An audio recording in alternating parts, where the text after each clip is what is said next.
Bonjour à tous et à toutes. Merci de nous rejoindre pour cette deuxième partie du Smart Agri Forum 2020 en compagnie de Bruno Faure, président du département du Cantal et fondateur, on peut le dire, de ce Smart Agri Forum qui a vu sa première année se dérouler l'an dernier, en 2019, avec l'envie effectivement de porter une parole autour de l'agriculture optimiste et innovante, dans des temps qui étaient à l'époque fortement marqués par l'agribashing. Ça a pas mal changé depuis avec le Covid qui nous a remontré à quel point nos agriculteurs nous étaient pour le coup essentiels et avec des circuits courts dont on parlera cet après-midi qui nous ont permis de peut-être mieux les connaître et d'aller à leur rencontre. Euh, donc, en ligne, nous a rejoint Sébastien Windsor, le président de l'Assemblée permanente des chambres d'agriculture. Merci, monsieur le président, d'être avec nous. Et doit nous rejoindre dans quelques instants Julien Denormandie, ministre de l'Agriculture et de l'Alimentation. Ses services me l'ont assuré, mais il était sur une réunion. Enfin, voilà, on va l'accueillir quand il se présentera, évidemment. Sans plus attendre, Bruno Faure, donc je voulais revenir sur pas la genèse, parce que c'est pas si vieux, du Smart Agri Forum, mais l'an dernier, à la fin de ce Smart Agri Forum, on a eu envie de porter quelque chose au national, ensemble, avec tous les participants du Smart Agri Forum. Ça s'appelait la French Agri. Est-ce que vous pouvez nous en dire un peu plus? Oui, l'idée, alors on n'a rien inventé sur le concept. L'idée, c'était, on a regardé ce qui se faisait, et puis c'est vrai que ça débuté il y a quelques années, mais c'était, il y a déjà 6-7 ans, avec la French Tech. Alors, je vais me débarrasser de mon masque, même si on a pris l'habitude de parler un peu avec maintenant. Voilà, on avait vu effectivement qu'il y avait eu des démarches, notamment au niveau de start-up, au niveau de la French Tech, ça date des années 2013-2014, et ça avait permis effectivement de faire connaître, de faire rayonner, on va dire, toutes nos startups, le savoir-faire français à l'international. Et il y a eu ensuite les French Labs également qui ont été faits. Donc l'idée, c'était de dire, mais est-ce qu'on n'a pas capacité, parce qu'on a une agriculture qui est performante, qui a des savoir-faire, de faire une French Agri, avec un coq couleur terre, pour faire, je vais dire, rayonner l'agriculture et surtout les produits français, notamment à l'export. Ouais. Et donc, j'avais rencontré moi des équipes de Didier Guillaume l'année dernière à l'occasion du salon de l'agriculture, ouais, pour lui présenter la démarche. Alors, l'intérêt, c'est la capacité à fédérer autour de ça l'ensemble des acteurs du monde agricole, et puis d'avoir le soutien effectivement du gouvernement, surtout sa volonté de vouloir le mettre en place. Changement de ministre. Donc, bien évidemment, la volonté, c'est que l'équipe ministérielle actuelle, qui est derrière Julien Denormandie, prenne à bras le corps, on va dire, cette démarche qui est entièrement collective.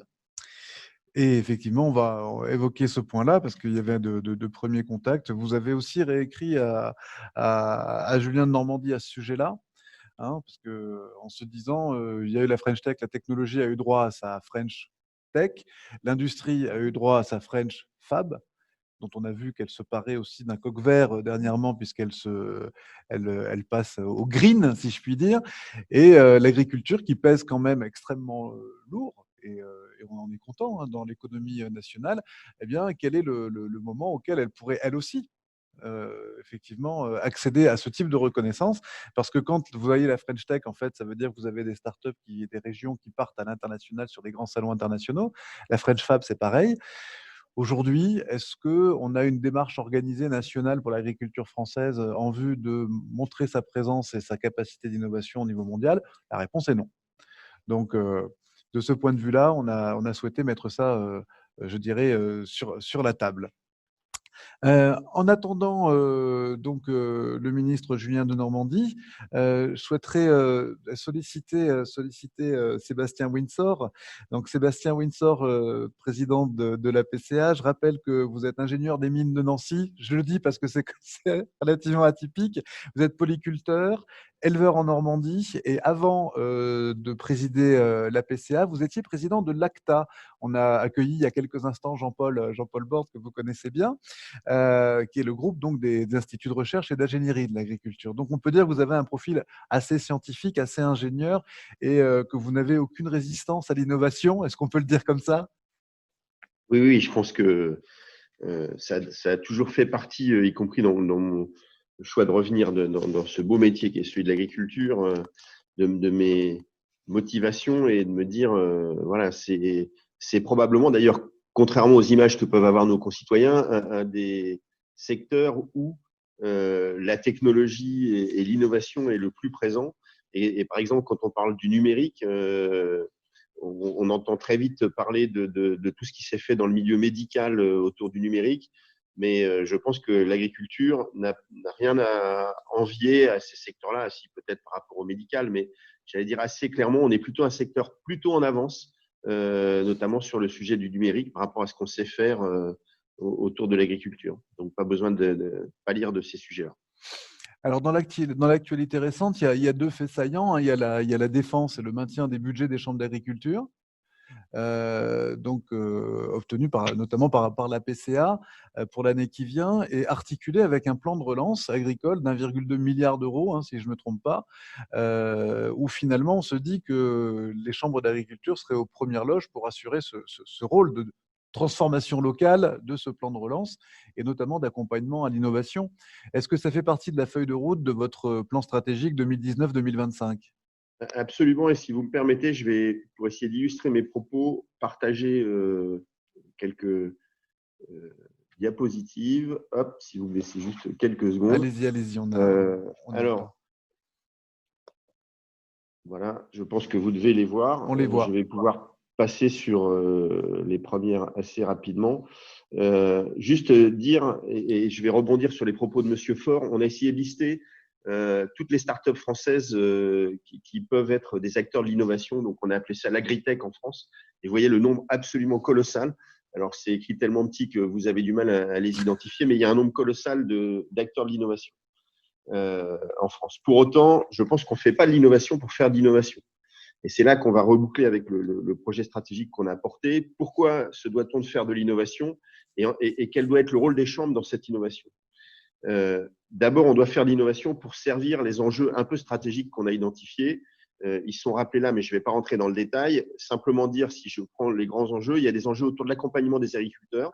Et là, on a besoin d'innovation, aussi bien pour l'accompagnement traditionnel, pour optimiser les cultures, et je reviendrai, ou optimiser nos techniques d'élevage, et je reviendrai sur un certain nombre d'exemples un peu saillants. Mais on a besoin aussi d'innovation, par exemple, pour imaginer l'agriculture de demain. On sait que face au réchauffement climatique qu'on vit aujourd'hui, face aux attentes de la société, un certain nombre de sujets viendront par notre capacité à amener des réponses un peu différentes. Et notamment en termes de transition, par exemple, dans les exploitations, on sait que c'est un enjeu fort devant nous. Et là, on a besoin d'innover. Et le rôle des chambres, c'est dans ces innovations-là, par exemple, de piloter dans ces fermes expérimentales un certain nombre de nouvelles façons de faire, de nouvelles façons de voir les choses, de nouvelles organisations. Je peux citer, par exemple, des choses qui se sont faites sur les anciennes bases aériennes. Il y a, par exemple, dans le Grand Est, autour de Reims, une base aérienne qui a été transformée en plateforme expérimentale où on teste comment organiser, maximiser la production en profitant au mieux de la photosynthèse, en faisant 3 cultures en 2 ans, voilà, en allant peut-être bouleverser des choses qui ne sont pas de l'innovation techno, mais qui sont de l'innovation plutôt dans l'organisation. On a un sujet autour du numérique qui est absolument colossal, et je vais essayer de l'illustrer là aussi derrière. Mais j'allais dire, tout ça est au service de l'accompagnement des agriculteurs pour les aider à ces transitions, pour les aider à trouver de nouveaux débouchés. On a autour de ça un certain nombre d'innovations à pousser dans, par exemple, j'allais dire, on voit beaucoup de choses autour de la production d'énergie. Et demain, la capacité à stocker du carbone doit nous permettre de trouver des valorisations peut-être complémentaires à celles qu'on a aujourd'hui. Ça fait partie des choses qui sont d'ailleurs accompagnées dans le plan de relance. Donc, on a dans de nouvelles filières aussi autour de circuits courts, on a beaucoup d'innovations. Je vais prendre un exemple. Pendant cette période de confinement, dans la phase 1, on a vu augmenter de 400% l'achat en drive chez les agriculteurs, donc en commande via des sites internet et click and collect où je vais chercher. Et bien, tous ces modes d'innovation au service de nouveaux débouchés doivent être aussi largement poussés demain. Et j'allais dire, pour illustrer encore une fois les choses, on ne peut pas le faire tout seul. On va s'inscrire dans j'allais dire, une continuité de choses, parce que pour innover, si je prends l'exemple du numérique, on voit très bien que le premier enjeu, c'est d'aller collecter et d'avoir des données. Et là, il y a les chambres ne sont pas l'acteur qui collecte toutes les données. Il y a des données qui sont collectées par les coopératives, il y a des données qui sont collectées en direct par l'agriculteur. Derrière, on voit bien que pour innover, il va falloir un peu être en capacité d'aller chercher toutes ces données pour faire des outils d'aide à la décision, par exemple, et que pour ça, il faut standardiser les données. Donc, on a créé un outil de standardisation qui s'appelle Numagri. On a besoin d'aller gérer le consentement des agriculteurs. C'est un enjeu un peu majeur au travers de la charte Data Agri. Et on est en train de travailler à un routeur parce qu'aujourd'hui, les lieux où on reçoit les consentements sont colossaux. Donc, quand on veut mixer des données, il faut mixer les consentements. On a besoin de stocker, puis on a besoin de créer des plateformes d'échange et on a créé API Agro pour ça. Et puis derrière, on a besoin de développer les usages, d'amener des outils de service aux agriculteurs. C'est le cas de mes parcelles, mais de tout un tas d'autres outils. Et on voit bien que si un seul maillon manque, on n'est plus en capacité de porter ces innovations correctement et on a des trous dans la raquette qui amènent des difficultés. Et donc, l'enjeu des chambres, c'est aussi d'être à la consolidation de ces acteurs. Notre enjeu, c'est de travailler sur l'usage final. Je pense qu'on n'a probablement pas à être l'acteur qui va aller imaginer ou peut-être, en tout cas, pas le seul acteur qui doit aller imaginer et repérer les systèmes de demain, même si on doit jouer notre rôle. Et puis, on doit caractériser tout ça et surtout l'amener aux agriculteurs, le rendre accessible aux agriculteurs et le rendre utile aux agriculteurs.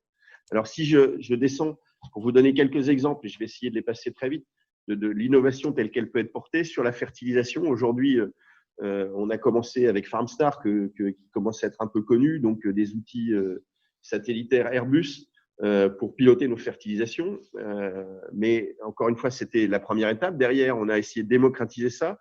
On a vu apparaître des applications smartphone qui permettent simplement, avec des photos de votre colza, par exemple, d'imaginer la biomasse. On est en train d'essayer de l'étendre à l'herbe, par exemple, avec des images satellites. Et puis, pour que ça coûte moins cher, on essaye de s'appuyer aujourd'hui sur des outils satellitaires comme les outils Copernicus développés par l'Union européenne et qui permettront de réduire les coûts. De la même façon, on a développé avec les stations météo qui se sont démocratisées chez les agriculteurs des outils très précis pour anticiper l'apparition des maladies sur un certain nombre de plantes. Et j'allais vous dire aujourd'hui, par exemple, sur certaines maladies, on sait les prévoir avant de voir les premiers symptômes apparaître. Et donc, on sait dire à l'agriculteur deux choses. D'abord, tu ne traites pas s'il n'y a aucune raison, c'est-à-dire si le modèle avec ta station météo ne prévoit pas d'apparition de la maladie. Et à l'inverse, il prévoit une apparition de la maladie, tu traites juste au bon moment pour limiter au maximum l'usage de phyto, et donc un gain économique et un gain environnemental pour l'agriculteur. Pardon Sébastien, je vais être obligé de vous interrompre parce que Julien de Normandie nous rejoint. On va reprendre le fil de votre exposé, mais comme il a une contrainte, il doit partir à midi. Si vous le permettez, je vais interrompre votre présentation. On reprendra ces éléments très, très concrets. Je vais vous demander effectivement de libérer le partage et on va accueillir donc sans plus attendre donc Julien de Normandie, ministre de l'Agriculture et de l'Alimentation. Voilà, qui est avec nous. Bonjour à toutes et tous, est-ce que vous m'entendez bien? Très bien, c'est parfait, monsieur le ministre. Eh bien, écoutez, bonjour à toutes et tous. D'abord, merci beaucoup pour votre invitation. Et désolé à Sébastien Windsor, j'ai l'impression d'avoir coupé sa présentation. Je prie Sébastien de bien vouloir m'en excuser. Mais comme vous l'avez dit, j'ai une contrainte impérative à midi et je vous laisse imaginer que les journées sont un peu compliquées en ce moment. On l'entend parfaitement, donc il n'y a aucun souci. Ce moment d'échange avec vous. Monsieur le ministre, on souhaitait effectivement partager avec vous ces enjeux de stratégie nationale, ce plan de relance de l'agriculture et aussi la démarche French Agri qui a été soumise à votre prédécesseur et puis qui vous a également été soumise, les préliminaires de cette démarche, la French Agri, après la French Tech et la French Fab. Voilà, ce regard sur une stratégie nationale d'innovation agricole et de portage de cette innovation, notamment à l'international. Bien. Et donc, comme je vous le disais, moi, je tenais à être avec vous ce matin, d'abord pour soutenir l'action qui est la vôtre, soutenir l'activité qui est la vôtre et soutenir la vision, la démarche que sont les vôtres. Pour plusieurs raisons. D'abord parce que on est dans un contexte tout à fait singulier qui impose parfois de penser un peu différemment et qui, en tout tas de cause, impose de penser innovation. Et ça, je crois que c'est extrêmement important. Ce contexte singulier, c'est évidemment la période difficile que nous traversons avec la crise de la Covid. Et la crise de la Covid, en fait, elle est pleine d'enseignements. Même si on est encore dans cette crise, on peut d'ores et déjà en tirer un certain nombre d'enseignements. Le premier enseignement, c'est qu'on a un actif très important qui est cette résilience agroalimentaire française, je dirais même plus européenne. Et cette résilience, elle n'était pas gagnée par avance, elle est d'abord permise par les femmes et les hommes à qui je voudrais vraiment rendre hommage de toute la chaîne alimentaire qui travaille ardemment pendant cette période compliquée. Mais cette résilience, elle est aussi permise par un certain nombre de modes de production, de diversité des territoires, de diversité des terroirs. Et puis la crise, elle met aussi en avant un deuxième retour d'expérience, c'est que si elle confirme la résilience du modèle agroalimentaire et de l'agriculture française, en même temps, elle met en avant un certain nombre de dépendances qui ont été profondes depuis des années, mais que la crise agit tel un révélateur sur ces dépendances. Il y a des dépendances qui, au final, aujourd'hui, mettent en question notre souveraineté agroalimentaire. Or, vous m'avez peut-être déjà entendu le dire, moi je pense qu'il y a une vision très importante pour la politique agricole et agroalimentaire, c'est la question de la souveraineté. On pourrait parler de la souveraineté aux intrants, par exemple la gestion en eau, qui est quelque chose qui aujourd'hui est questionné dans beaucoup de territoires. On pourrait parler de la dépendance à ce que moi j'appelle une dépendance démographique, c'est-à-dire qu'on a environ la moitié des agriculteurs et des éleveurs qui, dans les 5 à 10 prochaines années, partent à la retraite. Si on ne règle pas durablement la question des rémunérations, cette dépendance démographique va finir par poser un très gros problème. On pourrait parler de la dépendance dans certains nombres d'importations. Regardez tout le travail qu'on peut faire avec les chambres et beaucoup d'entre vous sur la question de la dépendance aux importations de protéines sud-américaines. Est-ce qu'il est encore concevable que le système organisé depuis une 50aine d'années, qui en fait a donné la souveraineté protéique quasiment mondiale au continent américain et maintenant au continent sud-américain, puisse être accepté alors même qu'on appelle à cette souveraineté agroalimentaire française? À l'évidence, non. Et puis, on a des dépendances également qui, tout au long de la chaîne de valeur, aujourd'hui nous imposent. Et donc, face à ce contexte inédit, révélateur à la fois de notre résilience et de notre dépendance, il nous faut absolument jouer, j'en suis persuadé, la carte de l'innovation. D'abord, on ne dit pas suffisamment, mais l'agriculture, de manière générale, est un secteur profondément technologique et profondément innovant. C'est pas su, c'est trop peu su. Alors que c'est vrai du machinisme agricole en passant par les modes culturels, tout en s'arrêtant sur la recherche variétale et en imaginant à la fois les protéines de demain ou les modes de production de ces dernières. Et donc l'innovation, moi je pense qu'il faut l'affirmer crânement, le secteur de l'agriculture est un secteur innovant. Et je dirais vis-à-vis de cette dépendance que j'évoquais sur la dépendance démographique, l'attrait de la nouvelle génération vers de nouveaux métiers, assumer, assurer, mettre en avant, être fier de ce caractère innovant et technologique de l'agriculture me paraît d'autant plus important. Quand vous montiez dans une moissonneuse-batteuse il y a 25 ans ou quand vous montez aujourd'hui dans une moissonneuse-batteuse, c'est juste rien à voir. Et ça a été permis grâce à l'excellence française dans ces innovations qui aujourd'hui fait partie des secteurs d'excellence mondiale. Et on l'a vu, c'est la première année où je participe à votre séminaire Smart Agri, mais le Cantal est une terre d'innovation. J'étais il y a un an à Ruralytique et on voyait bien à quel point l'innovation mise en avant dans nos territoires et singulièrement dans le monde agricole aujourd'hui est très important. C'est vrai, cette innovation dans les technologies, parce que c'est ce qui à chaque fois, nous vient à l'esprit dès lors qu'on parle d'innovation. Alors, sur la technologie, il y a plein de choses à faire. Et pour répondre à votre question, le plan de relance va être un vecteur important pour financer des nouveaux agroéquipements. On va, et on a déjà acté, une ligne de financement de 135 millions d'euros pour moderniser les agroéquipements.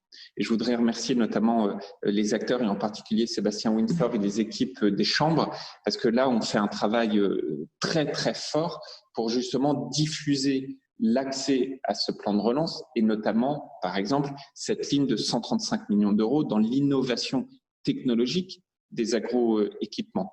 C'est quoi le pulvérisateur de demain? C'est quoi la bineuse de demain? Et d'ailleurs, pour vous dire, non seulement on finance à titre d'acquisition du matériel 135 millions d'euros pour les agroéquipements, mais on va financer la recherche dans les agroéquipements de demain parce qu'on sait qu'on a des impasses aujourd'hui en termes d'innovation d'agroéquipement. Le deuxième exemple dans ces technologies, c'est tout ce qu'on peut faire sur la préservation ou plutôt l'adaptation aux effets du changement climatique ou aux aléas du changement climatique. On sait aujourd'hui, par exemple, que vis-à-vis des épisodes de grêle, des épisodes orageux, vis-à-vis de la canicule, il y a des technologies qu'on peut utiliser. Mais ces technologies, elles sont encore trop onéreuses où elles viennent imposer des capacités d'investissement que nos agriculteurs, nos éleveurs n'ont pas forcément. Et donc, dans le plan de relance, au-delà de ces 135 millions d'euros sur les agroéquipements, on va mettre 100 millions d'euros dans le financement de matériel de prévention des aléas du changement climatique, avec exactement le même souci d'efficacité, c'est-à-dire qu'on va s'appuyer sur les réseaux locaux, les chambres, les services de l'État, pour accompagner les agriculteurs dans le montage de ces dossiers. Et je tiens à dire que l'innovation technologique de ces dossiers, de ces équipements, on va essayer de la translater dans l'innovation administrative de l'accès à ces financements. Là aussi, il va nous falloir être innovants. Et Sébastien Windsor le sait bien, on va essayer en fait de passer, vous savez, de ces fameux appels à projets qui ne cessent d'être plus chronophages les uns que les autres, à des systèmes de catalogue, mais qui est une sacrée innovation administrative. De dire, par exemple, sur les agroéquipements, on s'est déjà mis d'accord, sous le contrôle de Sébastien, sur à peu près 600 références. Ça permettra à l'agriculteur tout simplement de cocher parmi ces 600 références et de ne plus avoir à constituer des dossiers incroyablement complexes. Le deuxième grand secteur d'innovation, au-delà de la technologie, c'est évidemment les innovations de plus long terme sur les recherches variétales. Vous savez à quel point la France est dans l'excellence sur ces sujets. Y compris, moi je pense qu'il ne faut pas avoir de tabou, de nouvelles technologies. Vous avez peut-être suivi tous les débats sur ce qu'on appelle les NBT, qui est un sujet très complexe parce que nous avons un cadre d'innovation qui n'est plus compatible avec le cadre juridique qui date du début des années 2000. Et donc qui nécessite à un moment donné de mettre en adéquation un cadre juridique avec un cadre technologique et d'innovation. Et puis le troisième gros secteur d'innovation essentiel, je pense, c'est l'innovation territoriale. Cette innovation territoriale, on peut le prendre à plein d'égards. Vous pouvez le prendre d'abord à une échelle très restreinte du territoire, à l'échelle de plusieurs fermes, de plusieurs élevages.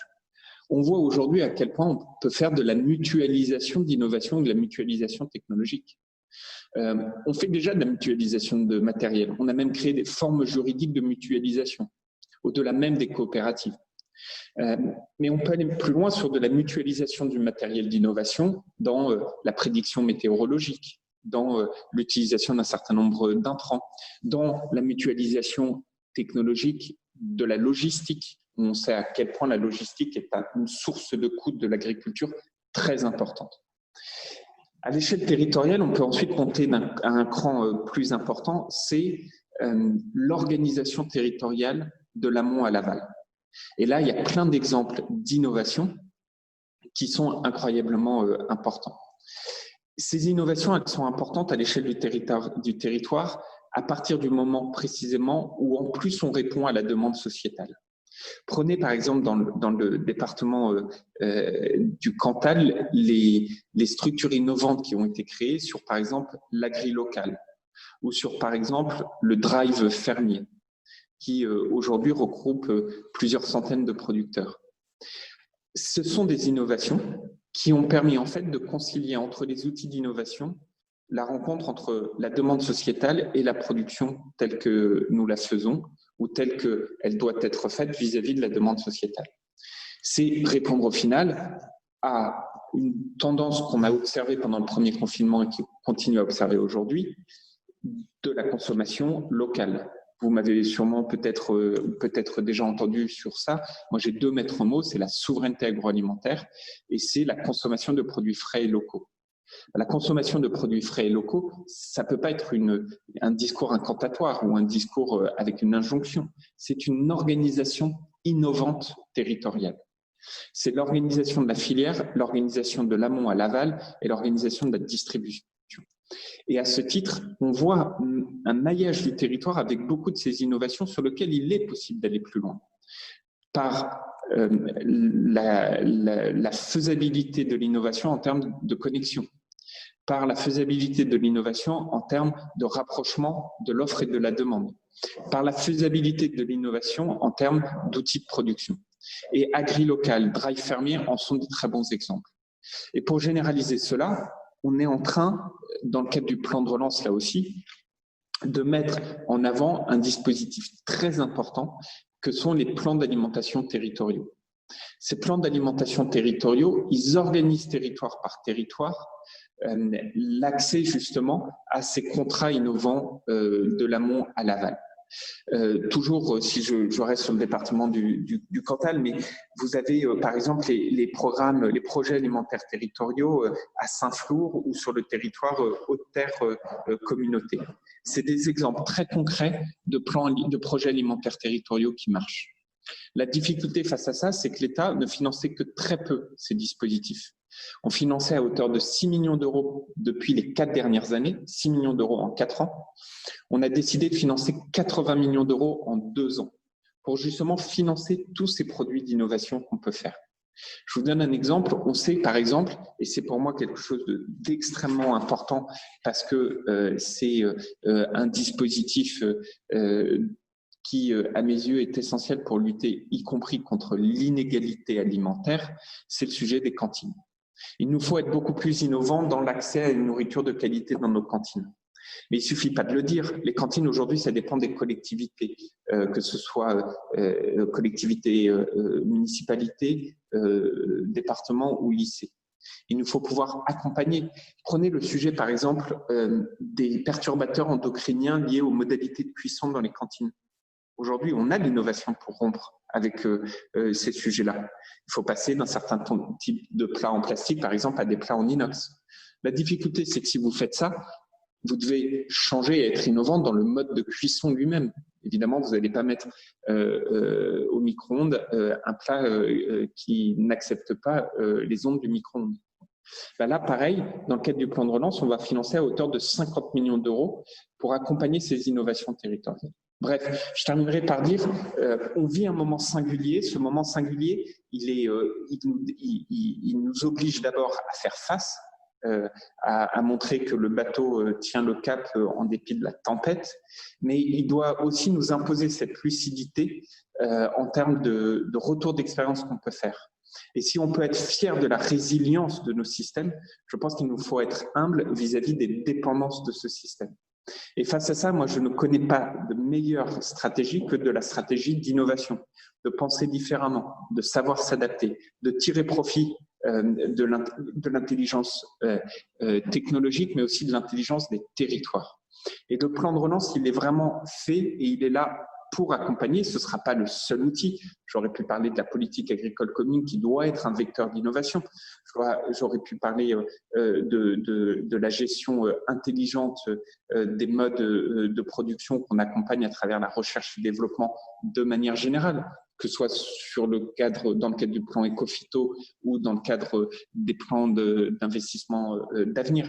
Mais le plan de relance, en 2 ans, il va mettre des centaines de millions d'euros de subventions pour réussir à construire cette agriculture plus forte demain qu'elle ne l'est aujourd'hui, qui, à mes yeux, et je conclurai par cela, est extrêmement importante parce qu'il n'existe pas à travers le monde de pays forts sans agriculture forte. Ça n'existe pas. Et donc, il nous faut absolument avoir, et je fais mien les initiatives, là aussi pour répondre à votre question, les initiatives qui sont les vôtres, le titre même de Smart Agri, on a inventé, moi, fut un temps, j'ai beaucoup travaillé sur la Smart City. La Smart City, c'est la gestion innovante des fluides et des flux avant toute autre chose. Bon. L'agriculture, on a la possibilité de faire cette gestion innovante des fluides et des flux, que ce soit dans la technologie du machinisme, dans la technologie des variétés, dans la technologie face aux dépendances aux intrants, ou dans la technologie dans les territoires eux-mêmes qui là nous permet de passer du fluide au flux et qui sont tout aussi importantes. Voilà, mesdames et messieurs, ce que je voulais vous dire, vraiment en m'excusant de ne rester que trop peu de temps avec vous, mais on a, comme vous pouvez l'imaginer, en ce moment des journées assez compliquées, voire très très compliquées, mais je voulais vraiment pouvoir vous dire cette vision, ces quelques mots, et surtout vous témoigner de tout mon soutien et de toute ma gratitude vis-à-vis de ce que vous faites. Merci beaucoup, Monsieur le Ministre. Tout le monde ici vous salue. Bruno Faure, président du Cantal, Patrick Escure, président de la Chambre d'agriculture, et bien sûr Sébastien Windsor qui est en ligne. Merci beaucoup. Merci à vous et puis à très bientôt. J'espère dans le Cantal, je suis un Cantalien d'adoption désormais. Nous le savons, vous êtes le bienvenu. Merci. Sébastien Windsor, on revient à vous. Merci. Voilà, Merci, et peut-être juste avant de reprendre le fil de votre réflexion, peut-être réagir aux propositions de Monsieur le Ministre, enfin, ce qu'il a annoncé et auquel, de toute façon, en termes de processus, vous êtes étroitement associé. Alors, je pense que je vais plutôt y revenir dans la suite de ma présentation. Ça marche. Puisque, en fait, dans les illustrations, super. Je pense que je peux trouver quelques exemples. Du coup, je vais repartager mon écran, si j'y arrive.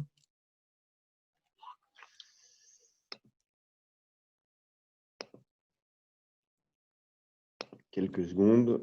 Voilà. Oui, oui. Alors, j'étais juste en train, voilà, je m'étais arrêté au moment où j'essayais d'illustrer par des exemples, mais je voulais revenir sur le fait que, voilà, le rôle des chambres, je veux le redire, c'est avant tout le rôle de l'extrémité de la chaîne, c'est-à-dire de transférer ces innovations aux agriculteurs, d'accompagner les agriculteurs dans l'adoption de ces innovations.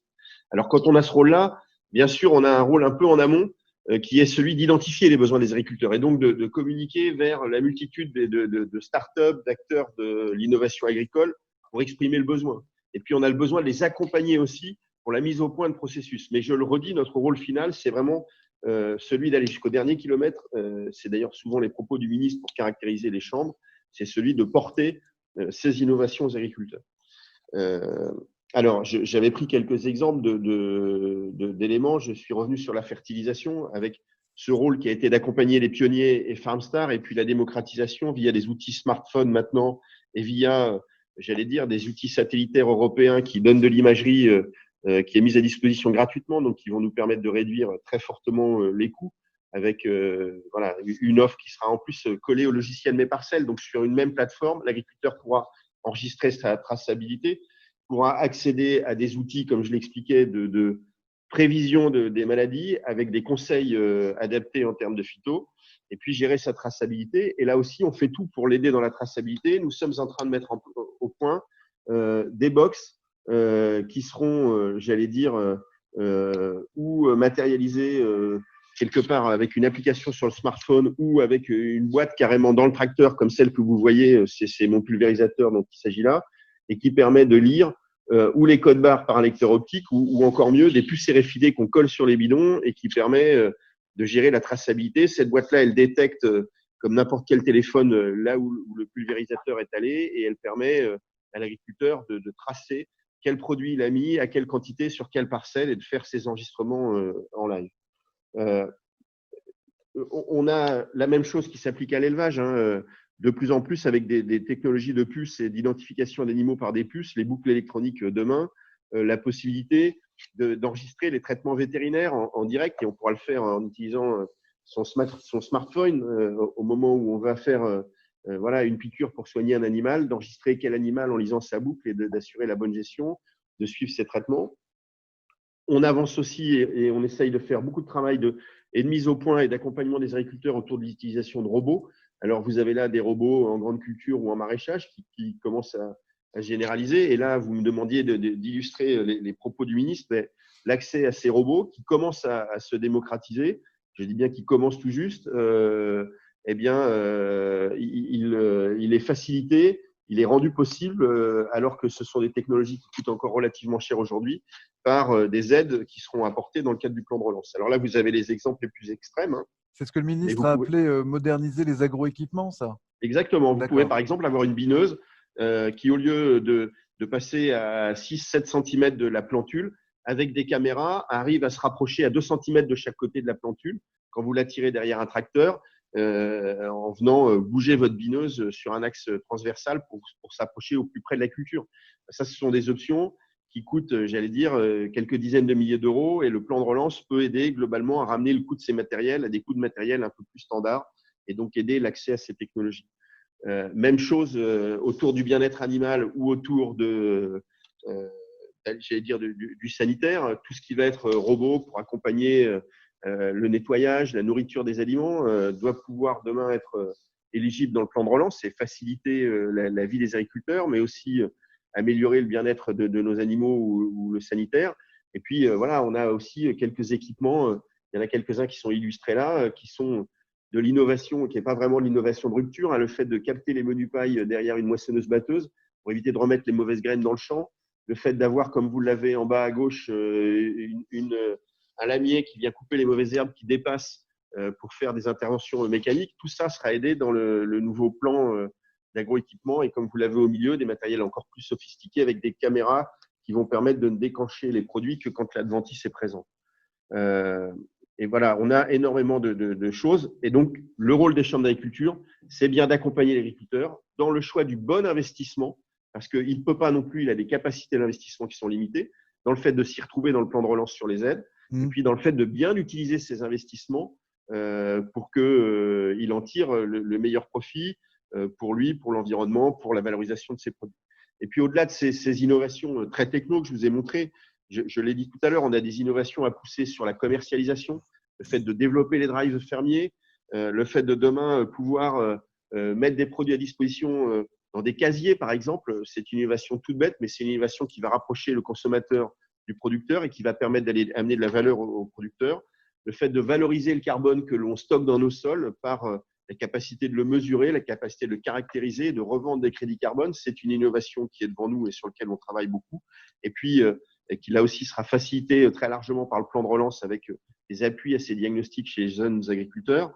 Et puis toute l'innovation territoriale, hein, je vais reprendre les mêmes mots que le ministre, mais je l'avais cité dans mes propos, je l'avais inscrit dans mes propos, cette capacité à aller trouver des nouveaux débouchés, à aller améliorer de la logistique locale pour rendre nos produits accessibles à un plus grand nombre, tirer un peu plus de valeur de ces produits qu'on va vendre dans des circuits courts ou au moins dans une grande proximité, avec des outils de mise en relation, avec des outils de gestion logistique pour optimiser les flux et limiter les coûts pour les agriculteurs et accéder à de nouveaux marchés en faisant ce travail avec les collectivités. Et le rôle des chambres sera là aussi majeur, de travailler avec ces collectivités pour développer, par exemple, au travers des projets alimentaires territoriaux, la capacité de mettre plus en avant les produits locaux.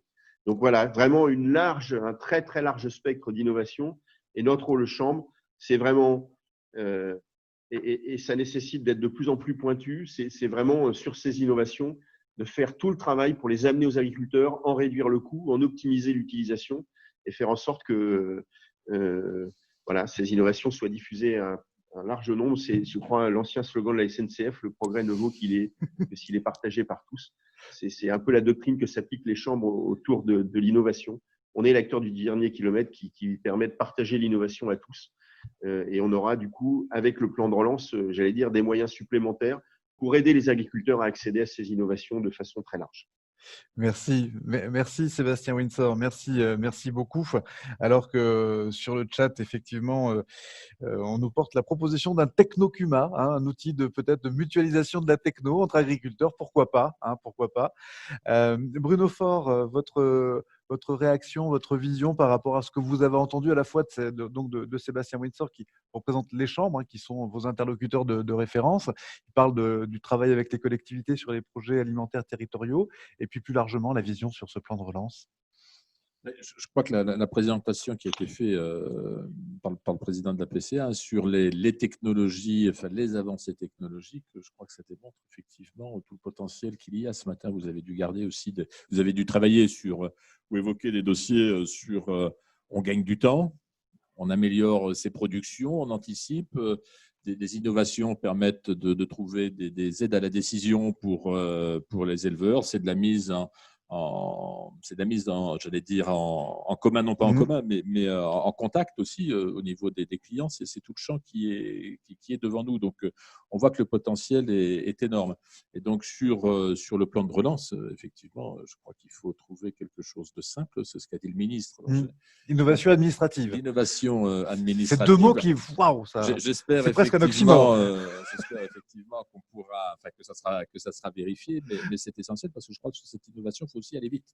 Il y a des besoins, il faut les faire connaître. C'est aussi un enjeu important. On parlait d'agribashing sans que ce soit de l'agribashing, mais c'est un moyen aussi de bien mettre en avant, de travailler l'image de l'agriculture vis-à-vis de l'ensemble de la population qui souvent ont une image du tracteur qui passe sur la route, alors on est en milieu d'élevage, voilà, et ça s'arrête là, alors qu'effectivement, on a des agriculteurs, c'est un métier qui est très en pointe et qui est très technique, et je crois que toutes ces innovations, à n'importe quel niveau qu'elles soient, sont essentielles à diffuser effectivement dans l'image collective de la société française pour faire voir que c'est un métier de pointe.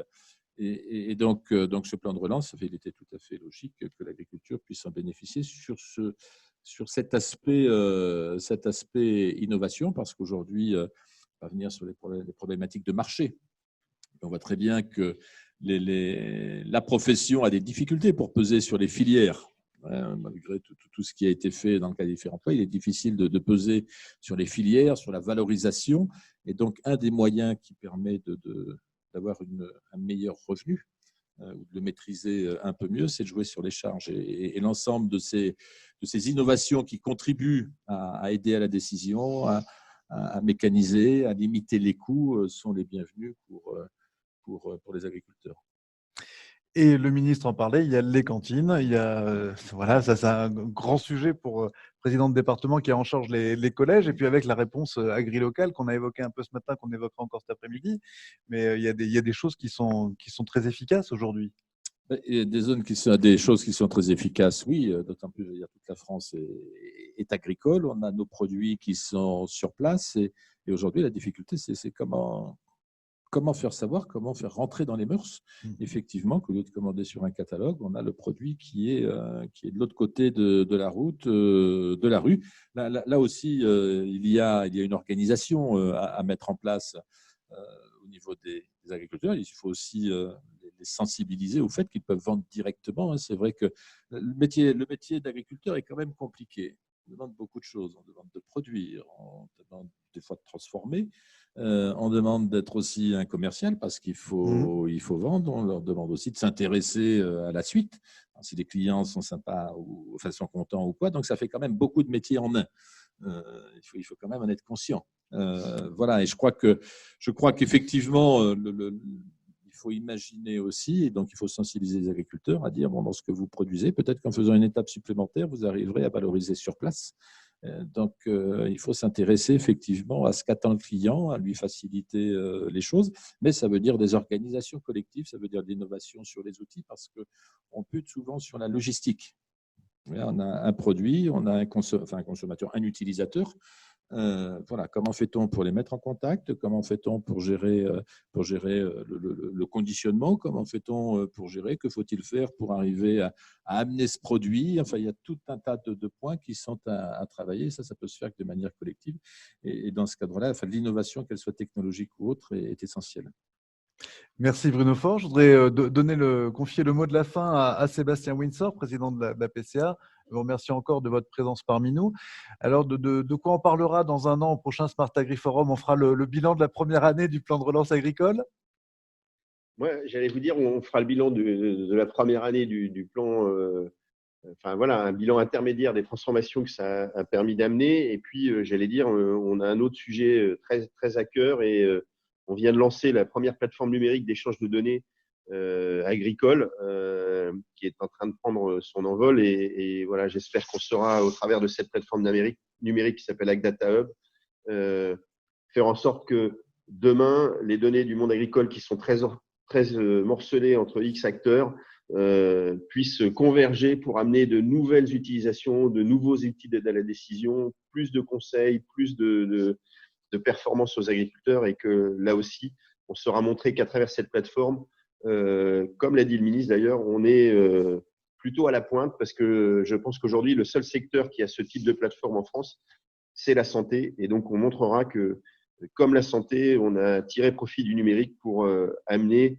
et tirer profit de l'innovation pour amener, j'allais dire, plus de relations entre le monde agricole et nos concitoyens, en tirer un peu plus de valeur ajoutée dans le monde agricole, ce qui reste quand même un enjeu important, et répondre aux attentes de nos concitoyens. Et garantir notre souveraineté, encore une fois.